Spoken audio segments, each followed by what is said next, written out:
Brian just about to leg up Ryan, continuing to have a fantastic season. Aidan takes off down the chute with his runners. I've certainly learnt that. Mishrif, we're yet to see James Doyle get up on board him. And Emily Upjohn's just been kept a lid on. She looks incredibly well. Very, very healthy in her coat. And it's just backing off away from Mishrif, and of course Westover marching on. He is very much on the warm side of things, so Rafe Beckett just overseeing proceedings there, quite close in contact with them as well. But just noted, Alex, that they were quite keen to take Emily down slowly and just make her walk very calmly out that last bit. Frankie yet to get up on board. Westover certainly hoping that she hurries up and walks a little bit quicker, I think.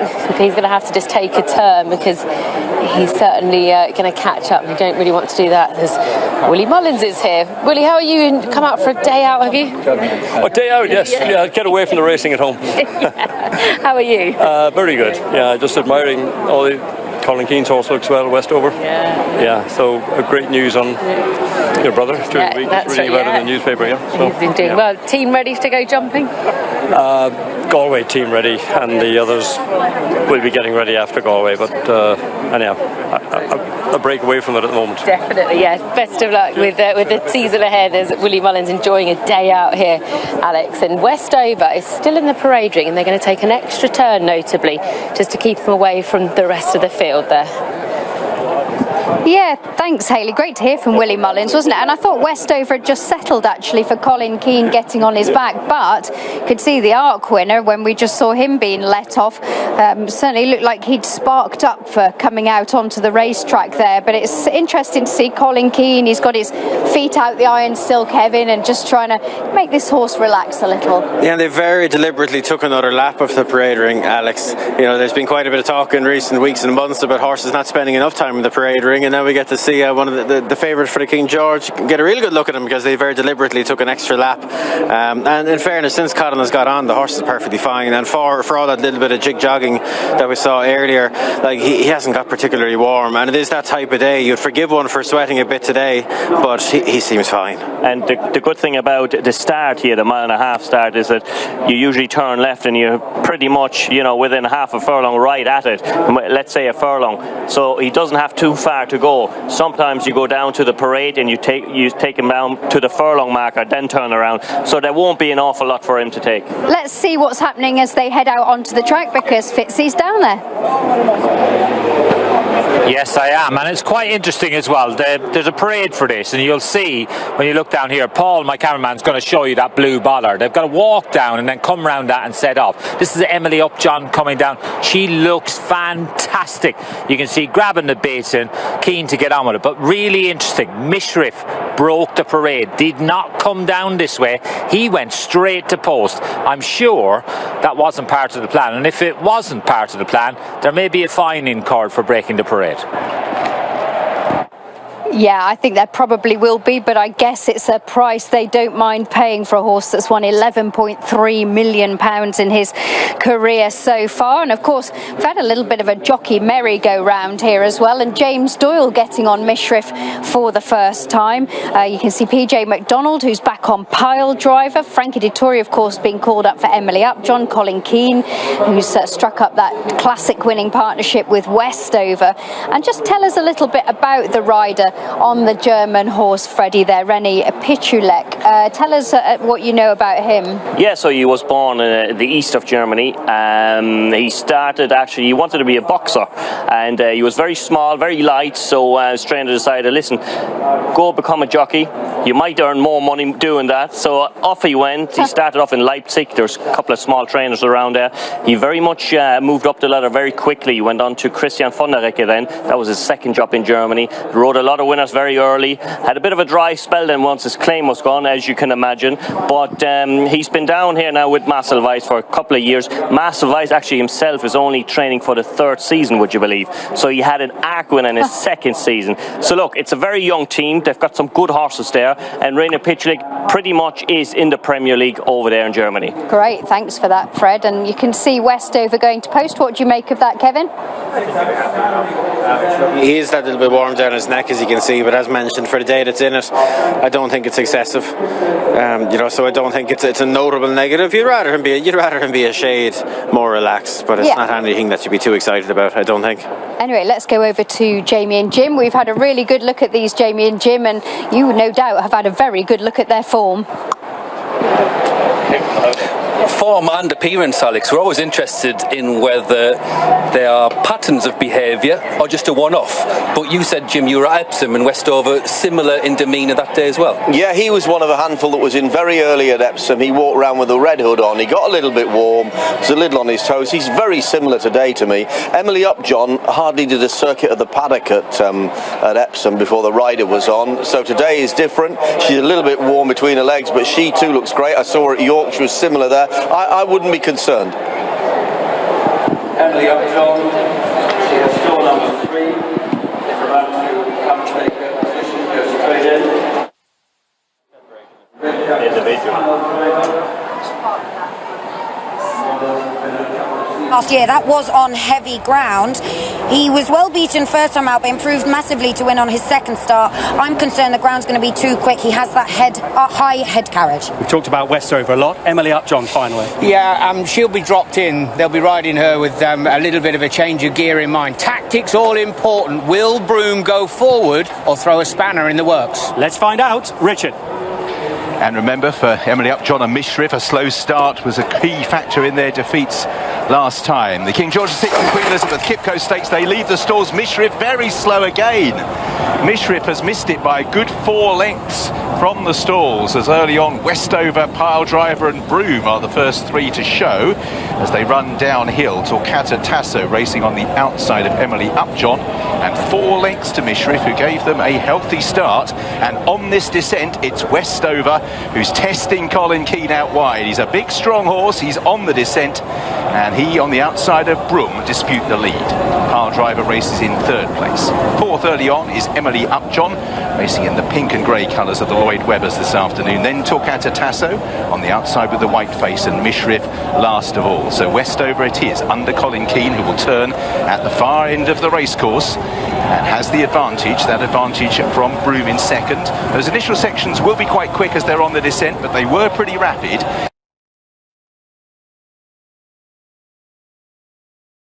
It up on the inside of PJ McDonald, the red cap on Pile Driver, who's ahead of him in 3rd position. René Pichaluk is next on Torquato Tasso, the white-faced chestnut alongside Emily Upjohn, and then James Doyle on Mishriff is a length and a half behind those as they come down the side of the course. They're already halfway in the race of the season, and they're well stretched out. In front, Broome is coming up on the outside to take on Westover. They have a good 3-4 length advantage to Pile Driver running in 3rd, 2 lengths behind him. The yellow of Torquato Tasso is a half length ahead of Emily Upjohn, and Mishriff is at the back of the field. They are coming to the home turn, and now they begin to bunch a little bit, and Broome has gone on. Broome takes it up from Westover in 2nd, Pile Driver a length behind those in 3rd. Torquato Tasso is moving into 4th. Emily Upjohn is next. Mishriff is closing on those. The red cap on the right, Pile Driver comes up on the outside to take it up. The longest priced runner has taken the lead. Broome in 2nd. Mishriff is out after them in 3rd. Torquato Tasso is behind those. They're approaching the final furlong. It's PJ McDonald on Pile Driver, a 2 or 3 length leader. Torquato Tasso is in 2nd. Behind those, Mishriff in 3rd. They have 110 yards to go. Pile Driver, this will be a famous victory if he can do it. Pile Driver and PJ McDonald have won the King George.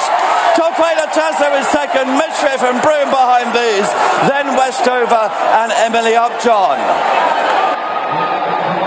What a a performance. It's Pile Driver who storms to success for W.MUAA and Chris Grassick. PJ McDonald back on board this old warrior, and he leads home the ARC winner Torquato Tasso in style, Freddie. Massive run by the German raider here in second. Listen, there was no hiding place out there whatsoever, Alex. I thought Westover made it a very good test here. Broom was right up its girth the whole way around here, and look, Pile Driver probably hit the front a little too early. He's running around a little bit under PJ McDonald, who holds a 100% record on this fella. He's 2 from 2 now, but he just had too many gears up the left in the locker. So well done to W.MUAA and the whole team. Yeah, it was a really dramatic race from the off. Mischriff, you could see missing the break. Torquato Tasso, I think it's fair to say, Kevin, didn't look completely at home on this ground, but Pile Driver is a wonderful individual. I'll get Kevin's thoughts in just a moment, but Hayley, down to you. What a thriller and what a result. Just incredible. Congratulations. How are you feeling? I thought I'd win. I thought I'd win for a fortnight. I mean, I can't talk. But Jetta and Just One, the two boys that's ridden this horse, Jetta's come back over. He knows this horse like the back of his hand. And he said to me, we're better than Dubai. Yeah. We're miles better than Dubai. Yeah. And this boy looks after him. He bites him every day, and he never turns a hair. And he just... Jetta said to me this morning, you'll win, boss. But you were right. He was right. You were all right. And when it looked in the closing stage like he was getting tired, and we went again. No, he's a top horse. Yeah. He is. I could cry today. That's the first time I've ever wanted to cry in racing. But this is the greatest achievement. Congratulations. Well done. That's part of the winning team there, Alex, in just raw emotion. What a wonderful moment as they head back in towards you guys. Oh, honestly, Hayley, it's just wonderful. And let's spare a thought at this point for Martin Dwyer. I've been watching his recovery process from a knee injury on social media. He's really going through the mill, but he's such a part of the team. He'll be thrilled to see this, Kevin. And it's a fairy tale result, Alex. This has been one of the most ongoing, wonderful stories in flat racing for a couple of years now. You know, unfashionably bred, unwanted at the sales. You know, won at Royal Ascot. They were offered absolute fortunes for him, and they rejected it the whole way along. They held their nerve, they held on. Horse of a lifetime, and he's come and won the King George, outsider of the whole lot. He's always been riddled with talent, this fella. You know, the day that stands out for me, remember the St. Ledger? Yeah. You know, he came there to win the St. Ledger, and he did what he did here. He swerved off to his left and threw it away late on. You know, he's won a Coronation Cup. He's brought them all over the world. He's brought the Shatin to Saudi Arabia, to Dubai, and then he's brought him back to the scene of one of his biggest successes here at Ascot, and won one of the most important races of the racing season. Well done to all involved. Oh, this is what dreams are made of, and PJ McDonald was thrilled to get the call up again. He said these are the races you just want to ride in, Freddie. Absolutely. A northern-based jockey showing the southern boys how it's done. I know jump jockey Fred won the Scottish National back in the day. Exactly. And to be fair to him, it's his second domestic Group 1 for PJ. He obviously won it, the Fillies Mile on Lawrence back in 2017. And this is exactly what it's all about. Riding these winners on the big days. You know, unbelievable. Oh, it's fantastic for them. He punches the air, but could it have been different for Mischriff? Look at stall 2. Just sits back in the gates, doesn't he, Kevin, when they open? Yeah, it wouldn't have been a shock now if they intended to miss the kick a little bit, but not by that much. And look, in fairness to James, he didn't panic. He let him steadily regain his ground. But look, this is tip-top level. You really don't want to be giving up, 6, 7, 8 lengths out of the gates. And the horse ran very well. Just a little bit weak at the finish. Maybe those early exertions caught him late on. Let's just talk about one or two of the beaten horses as well. Emily Upjohn, Fierce Keen there as well. You can see Westover on the outside not helping himself either. No, he didn't help himself at all. I think the Curragh lit him up a little bit. You know, at the end of the day, we're talking about 3-year-olds who've only had X amount of runs so far, and maybe this came a little too early for him, because watch him here. He's running a bit keen, and he's actually cutting the nose off Broom there now for a second, and basically Colin Keane is getting run away with here, and there's not much he can do. Look, I think everyone expected Broom to go, and even the strong pace after what we saw at Ascot, but this was a different race, and it looked like Ryan set out to dictate, and Westover was so keen in Colin's hands. They didn't do each other any favours. Ryan came back at Westover here. Colin would have been saying, just leave me alone. But look at the eventual winner here, Kevin, in third, getting a beautiful toe into it. Torquato Tolkato Tasso, watch his head carriage here. That suggests to me, Kevin, he's not really too fond of that firm ground. Would you agree? Yeah, you can see him lift, you know, that's his action. He lifts his knee quite high, you know, and he's run a belter. He's run all the way to the line. But really, Pile Driver did, as you say, get a beautiful spin around, because one thing that's held him back over the years is he's just strong, he's free, he's not efficient, and he got a beautiful cover pace in front of him. Ideal way for it to pan out for him. You know, there have been some wonderful stories in horse racing over the years, going all the way back to Far Lap. Movies have been made and books have been written, and Jamie and Jim, I think Pile Driver has made his own spectacular story. He does. Wherever there's an apple cart, he will upset it. Did it in the King Edward, the 7 Stakes around here, did it in the Great Voltigeur and in the Coronation Cup. He had the perfect draft around whilst Broome and Westover went toe-to-toe, and they went at it some way out, Jim. Yeah, they did. I mean, it's a bit of an odd race to try and assess. I mean, on the day, Pile Driver's beaten high-class horses. He's beaten them decisively. He's wonderfully genuine. He was clearly at the top of his form, but you're left with a but. Yeah, and the but involves two things. Mischriff found little, having looked a real threat 2 furlongs out, and it's not just the stamina, it just seems that something else was bothering him this day, because he's beaten a long way. And the other story is the 3-year-olds. Yes, there are mitigating circumstances in that Westover was involved in that battle, a prolonged battle with Broome, and Emily Upjohn just didn't drop the bridle today, Jim. No, she didn't race properly at all, did she? She was, you know, it can't be stressed that they appeared to go a very, very strong gallop from the outset. So you'd have thought the horse dropped in behind like her would have relaxed, but she didn't at all. Tolkato Tasso emerges with credit. Yeah, we know how effective he is under totally different conditions to these, and to an extent he's obviously coped. Whether they were ideal for him remains to be seen, but you know, he's clear of the others. You can't make too many excuses for him. When Enforcer finished 4th, Alex, in the 2006 King George behind Hurricane Run, I bet William Muir thought that was his one and only shot at trying to win a race of this nature. But hey, guess what? 6 years later, here comes Pile Driver. Do you know, it's just one of the most heartwarming stories, isn't it? And we know William Muir for being an optimist. He adores his horses, and it's just so wonderful to hear him speak about this wonderful horse that he's managed so well. And it sounds like his groom has to go through the mill on a daily basis as well. They can be a little bit of a handful, these colts and full horses, can't they? And he probably won't mind now. It's something that he will easily forgive him for. 18-1. He'll forgive Pile Driver anything if you backed him at that price. Stay with us. I think last time beat some modest performers, shall we say, but obviously